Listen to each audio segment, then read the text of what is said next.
Мөсөн давирлын тамирчид залуучуудын дэлхийн аварга шалгаруулах тэмцээнд өрсөлдөнө. Сайн байцгааны үзэгчдээ глобал медиа эхэлж байна. Студид хөтлөгч Гамбатын басан сүрэн ажиллаж байна. Анхаарлаа хандуулна. Амар байна уу 2026 үлсэлэн худалдаа их найд соёолч мол худалдааны төвд гарч байна. Театр ойртлоо. Бурайдын болон Монголын драмын театрууд хамтын ажиллагааны санамжчигт гарын үсэг зурлаа. Генералууд мөсөн усанд Улаанбаатарт загалмайн баяр хэрхэн болж өнгөрөв. Хасах 32 хэмээх хүйтэнд усанд оржээ. Үнэн алдартны баярыг Оросууд хэрхэн тэмдэглэдэг вэ? Өглөөс хүчтэй хайр. Улаанбаатар хотноо дайны тухай шинэ Орос кино үзүүлнэ. Цагаан сарын баярыг өгсөн амар байна уу 2026 үзэсгэлэн худалдаа их найд соёолч мол худалдааны төвд гарч байна. Чингэлтэй дүүргийн жижиг дунд үйлдвэрийг дэмжих төвөөс уламжлал болгон зохион байгуулдаг тус үзэсгэлэн худалдаанд 21 аймаг 9 дүүргийн 1000 орчим жижиг дунд үйлдвэрлэл эрхлэгчид оролцож 50 гаруй нэр төрлийн бүтээгдэхүүнийг худалдан борлуулж байна. Монголчууд сар шины хэрэгцээнд зориулан 1.3 их найд төгрөг зарцуулдаг гэсэн судалгаа бий. Үүний 70 гаруй хувийг импортын бүтээгдэхүүн худалдан авахд зарцуулж Монгол төгрөг гадагш урсгадаг. Тэгвэл энэ их мөнгийг эх орондоо үлдээх, эдийн засгийн эргэлтийг нэмэгдүүлэх, мөн үндэсний үйлдвэрлэгчдэд дэмжих, тэдэнд хамтран ажиллах нөхцөл бүрдүүлэх зорилгоор амар байна уу 2026 үзэсгэлэн худалдааг 4 дахь жилдээ зохион байгуулж байна. За өнөөдрийн байдлаар бол ерөнхийдөө эхлээд 3 дахь хоног дээрээ байна. Тэгээ яг хүн бол одоохондоо бас арай л цөөн орж ирж байгаа. Тэгээ явандаа одоо бас зармаар нь яваад мэдэгдэх байлгүй дээ. Тэгээд Амар байна уу 2026 үзэсгэлэн худалдаанд жижиг дунд үйлдвэрлэл эрхлэгчдээс түрээсийн мөнгө авахгүй. Тиймээс худалдан авагчдад үйлдвэрийн үнийг санал болгоно. Тодорхойлбол хэвийн бов 6000-аас 6500, сүүн аруул 1 кг нь 45000, хорхоо аруул 1 кг нь 35000 төгрөг байна. Мөн сэлэнгийн шамар сумын зөгийн бал 25-аас 40000, харин утсан загас 15-аас 40000 төгрөгийн үнэтэй байна. Түнчлэн эрэгтэй эмэгтэй хүүхдийн дээлийг 180-аас 250000 төгрөгийн хооронд худалдаалж байна. Нийслэлийн хэмжээнд 2026 оныг бизнесийг дэмжих жил болгон зарласан. Үүнтэй холбоотой нийслэлийн жижиг дунд үйлдвэрийг дэмжих төв аймаг дүүргийн бизнес эрхлэгчдтэй холбоотой ажиллаж тэдэнд квот өгч ажиллаж байгааг онцоллоо. Одоо би энэ цагаан сарын энэ амар байна уу цагаан сарын үсгсэн худалдаанд орцож байгаа. Тэгээ энэ дээр яг өөрийнхөө малын өөрийнхөө хийсэн одоо өрхийн үйлдвэрлэлээр хийсэн сүү цагаан эдэгээ ингэж авчирч зарж борлуулж байна. Манайх одоо нэг үе бодоход нөгөө үндэснийхээ үйлдвэрлэлийг айгүй сайн дэмждэг болцсон шүү дээ. Би одоо 5-6 жил зогсож байгаа ерөөсөө ингээл бүгдэл зарагдаал дуусдаг. 3 дахь жилдээ оролцож байна амар байнууд. Тэгээд хүмүүс яваал яварч байсан. Нэг одоохондоо жигдрээгүй байгаа болохоор сайн биш байна. Гадны улсын бараа бүтээгдэхүүнийг авч импортыг дэмжихийн оронд үндэсний үйлдвэрлэл эрхлэгчдийн бараа бүтээгдэхүүнийг хямд үнээр худалдан авч их хэмжээний эргэлдэх мөнгийг дотооддоо үлдээх боломжтой. Амар байна уу 2026 сар шинийн үзэсгэлэн худалдаа 2 дугаар сарын 17-ны өдрийг хүртэл их найд болон соёолч молд үргэлжилнэ. Жанчивтэрч Баттэрч Евгений Павлов, Бүрүсрэн Марлма, Гамбат басан сүрэн Iced Global. Үзэгчтэй өргөжлүүлэн цөөн хормын мэдээг хүргье. Захилгааны хязгаарлалт хийж байгаа нь 2 шалтгаантай гэж эрчим хүчний сайд Чойжилсруу мэдээллээ. Тодорхойлбол 4-р цахилгаан станцын 8-р зуух цоорсноос зогсоож завсарлах шаардлага үүссэн. Бүх төрбийн генераторууд бэлтгэл тоноглолгүй, бүрэн хүчин чадлаараа ажиллаж байна. Гэмтэл үүсгэд тэр хэмжээгээр хязгаарлалт хийх шаардлага гарч байна гэлээ. Улаанбаатар хотын дулааны асуудлыг бүрэн шийдэхэд бол ТЭЦ-5-ыг ашиглалтанд оруулж байж дулааны асуудлыг шийдэн 2027 онд Баян сумдаа баригдаж байгаа Газын группийн баригдаж байгаа 660 мегаваттын цахилгаан станц нэмж ашиглалтанд орно. Тэр үед бол Улаанбаатар Монгол улс төвийн нэгдсэн төсөлжээ нөөц цахилгаан эрчим хүчийг нөөцлөх тоноглолуудыг ээлжид зогсоож одоо үйлчлэгээ хийх ийм болцоотой болох ийм л асуудал байна. Түнчлэн бөөрөлжүтийн станцад нийлүүлж буй нүрс чийгтэй байгаагаас станц руу орох хэсэгт хүлджээ. Үүнтэй холбоотой хүчин чадал нь 300-аас 120 мегаватт болж буурсан байна. Одоогоор ажилтнууд хүлсэн нүрсийг гар аргаар буталж станц руу нийлүүлж байна. Энэ жилийн битүүний өдөр мягмар гарагт тохиож байгаатай холбогдуулан хүмүүсээс гарсан саналын дагуу хөдөлмөрийн тухай хуулийн 43-ийн 3 дахь хэсгийг үндэслэн амралтын өдөр болгох шийдвэрийг засгийн газрын хуралдаанаас гаргалаа. Цагаан сарын битүүний ажлын өдрийг Өөрөөр хэлбэл 2 сарын 17 оны ажлын өдрийг 2 сарын 28-ны Бямбарыг шилжүүлж битүүний өдрийг амралтын өдөр болгох юм шийдвэр гаргасан. Ийм Монголын захим системээр санал өгсөн нийт хүмүүсийн 75 орчим хувь нь битүүний өдрийг амралтын өдөр байх нь зүйтэй гэж үзжээ. Автомашинд угаартаж нас барсан явдал дахин гарлаа. Тодорхойлбол автомашинаа хөлтгөөс сэргийлж гараж болон хүчлагтай машин дотроо халахыг нь хүлээх үедээ унтаж, улмаар угаартаж нас баржээ. Автомашинаа халахдаа заашгүй шаардлагагүй тохиолдолд хурцлагтай автомашин дотроо суухгүй байх, суух тохиолдолд яндангийн хоолойг чөлөөлөх, хурцлага авч халахыг цагдаагийн байгууллагаас анхааруулжээ. Бага насны хүүхэд хүчирхээлж гадаад улсад оргон зайлсан этгээдийг албадан авчирчээ.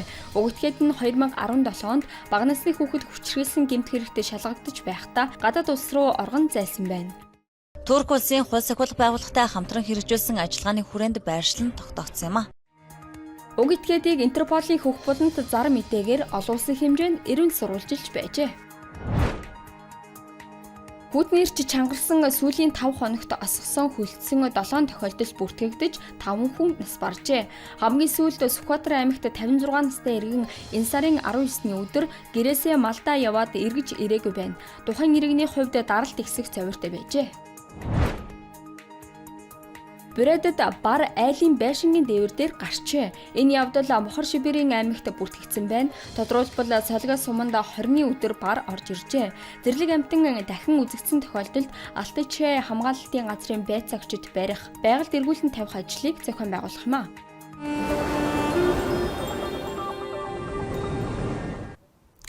Брэд ба Монголын хоорондын соёлын гүр улам бэхжлээ. Брэдийн болон Монголын драмын театрууд хамтаа ажиллагааны санамж жижигтэй гар үсэг зурсан байна. Энэ нь Орос улбаны улсын уран бүтээлчдийн өдрийг анх удаа албан ёсоор тэмдэглэсэн бэлэгдэлтэй өдөр дохиожээ. Орос улбаны улсад 11-р сарын 17-нд уран бүтээлчдийн өдрийг анх удаа тэмдэглэлээ. Брэдийн драмын театрын хувьд энэ өдөр бас нэгэн чухал үйл явдлаар онцлог байв. Тус театр Монголын Насыг доржийн нэрэмжит Улсын драмын эрдмийн театртай урт хугацааны сайн хөршийн хамтын ажиллагааны гэрээ байгууллаа. Энэ бол бидний эхлэл. За тэгээд цаашлах юм бол олон сайхан уран бүтээлийг бид нэр хамтдаа хийж Монголын үзэгч болон Брэд улсын үзэгчтэй хүртээх болно гэдгийг хэлж байгаадаа бас таатай байна. Тэгээд та бүхэндээ дахин энэ өдрийн баярын мэндийг хүргье. Брэдийн болон Монголын театрууд эртнээс нөхөрсөг харилцаатай байсаар ирсэн. Энэ удаагийн санамж бичиг нь хамтын ажиллагаа ганц нэг бүтээлээр хязгаарлагдахгүйг дахин сануулж байна. Бид хамтарсан уран бүтээлийн төслүүдэд хэрхэн хэрэгжүүлэх тодорхой төлөвлөгөөтэй. Төгс өхвөл манай тайзнаа Монголын театрын одод тоглож байсан. Тэдний тайзнаач манай уран бүтээлчид тоглож ирсэн. Энэ сайхан уламжлалыг цаашдаж өргөжлүүлнэ гэж найдаж байна. Хамтын ажиллагааны алтан хараацайн Александр Сергеевич Пушкин, Евгений Онегин романаас сэтгүүлсэн Татьяна жүжиг юм. Найруулагчаар Ариуна Иринчина ажиллах бөгөөд Брэд Монголын үзэгчид уг жүжигийг энэ зун үзэх боломжтой. Харин уран бүтээлчдийн өдрийг тохиолдуулан бүр драм үзэгчдэд шинэ уран бүтээлээ төлөвлөлөө.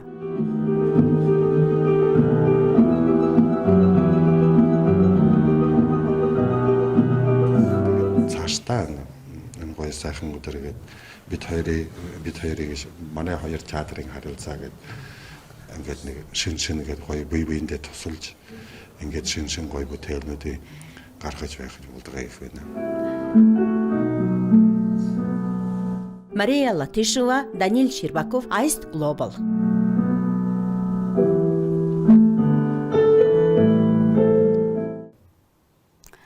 Монголч загалмайн баяраар усанд шомбох ёслол бий.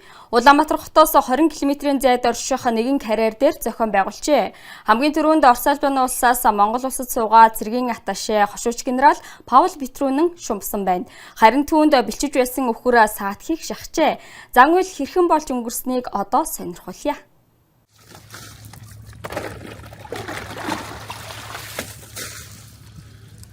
1-р сарын 2-р хагаст Монгол оронд тэсхэм хүйтэн боллоо. Гэсэн ч Улаанбаатарын ойролцоох жижиг карьерийн дэргэд хүйтэн байсан ч загалмайн баярыг тэмдэглэж ажиллагдсан мөстэй усанд шумбахад бэлэн зоригтнууд цугларсан байв.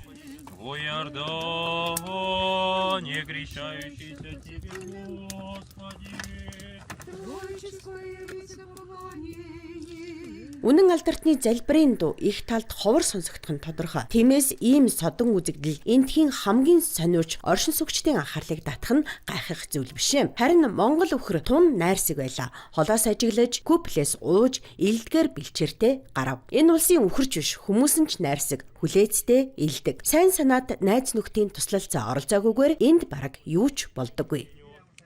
Би бас олон жил энэ харцны усанд орж байгаа. Сүүлийн жилүүдэд бас Орос улбаны улсын нөхдүүдтэйгээ нийлж бас харцны усанд орох энэ кришэни гэдэг баялд нь оролцож явж байгаа. Миний хувьд бол цэвэр хобби. Гэхдээ бас давхар Орос нөхдүүдтэйгээ энэ баярыг тэмдэглэхдээ баяртай байдаг. Тем более, когда Христийн шашин энэ улсад тэргүүлэх шашин биш байсан ч гэсэн үндэс ухсаа шашин шүтлгийн хувьд биднээс огт өөр монголчууд энэ баярыг бидэнтэй хамт тэмдэглэж байна. Монгол Оросын хоёр генерал энэ өдөр загалмайн усны нөлөөг хамгийн түрүүнд өөрсдөө мэдэрлээ. Агаарын хим хасах 35 химээс дээш гарсангүй.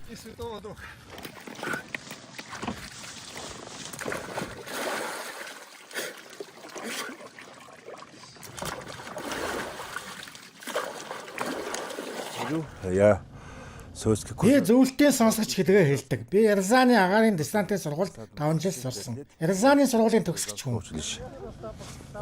Ийм хүүд усанд орох зүгээр үү? Асуудалгүй. Сэтгэлдээс хуваалцаач. Харцанд орсны дараа сэргээд л ирдэг дээ. Чувствую бодрост. Энэ өдөр зөвхөн генералууд ч бус олон хүн сэргэг эрч хүчтэй байсан нь мэдрэгдэж байлаа. Улаанбаатар хот дахь Свято-Троицкийн сүмийн эцэг Владиславын хэлснээр Монгол улсад үнэн алдартны шашин болон Оросын соёлд хандах сонирхол жилээс жилд нэмэгдэж байна. Сүүлийн хэдэн жил нэгэн хандлага тод ажиглаж байна. Монголын залуус үнэн алдартны шашныг идэвхтэй сонирхдог болж мөргөл үлдэхээр сүмд ирэх нь олширч зарим нь бүр ажиллагддаг болсон. Как ощущение, Павел Владимирович? Отлично. Победа будет за нами. Мөстөө усанд шумбаагүй. Айсандаа биш, харин та бүхэнд энэ сурвалжлагыг бэлтгэж байсан учраас Ice Global телевизийн Сергей Дучков, Евгений Павлов.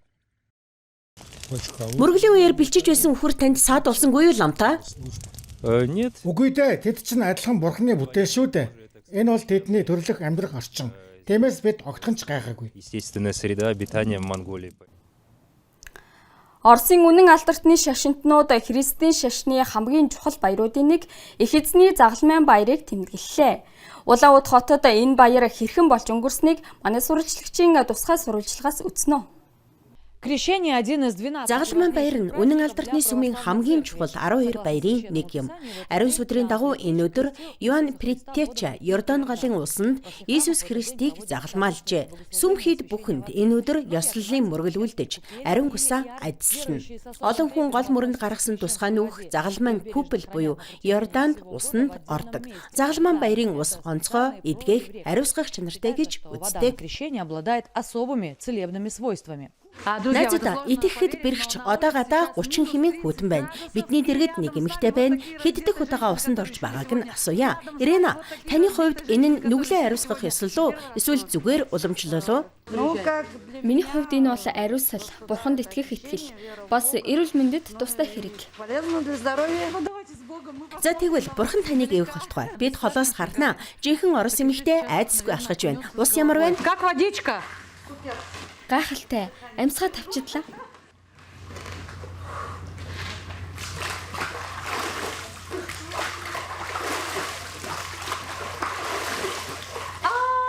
Мөсөн цүнхэлд усанд орох уламжлалд санваартнууд болгоомжтой ханддаг. Ариун усанд шумбах нь мөргөл, гэмшил, наманчлалыг орлох ёсгүй гэдгийг тэд байнга сануулдаг. Би олон санваартантай ярилцсан. Оросын үнэн алдартны сүмийн байр суурь нэг мөр биш. Зарим нь мөсөн цүнхэлд усанд орох нь нүглийг үнэндээ арилгахгүй. Зүгээр л олонний дунд дэлгэрсэн ёслол гэж үздэг. Харин одоо энд дахин нэгэн зоригт бүсгүй ирээд байна. Таныг хэн гэдгүү? София. За бид холоос ажиглая. Ямар эрч хүчтэй байна.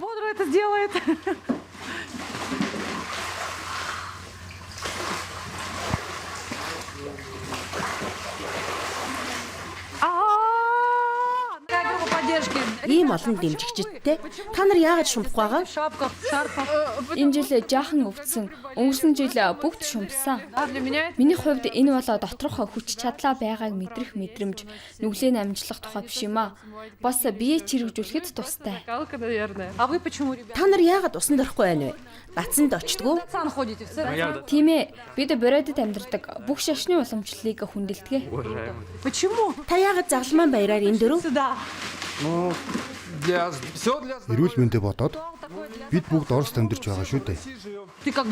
Ямар мэдрэмж төрж байна? Үгээр илэрхийлэхийн аргагүй. Бүгд нь зөвлөе.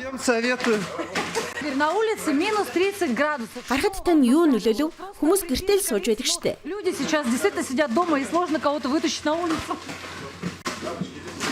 Тэсхийн аргагүй хүсэл. Чадахгүй юу гэж эргэлзээ. Тэгтээ чадлаа.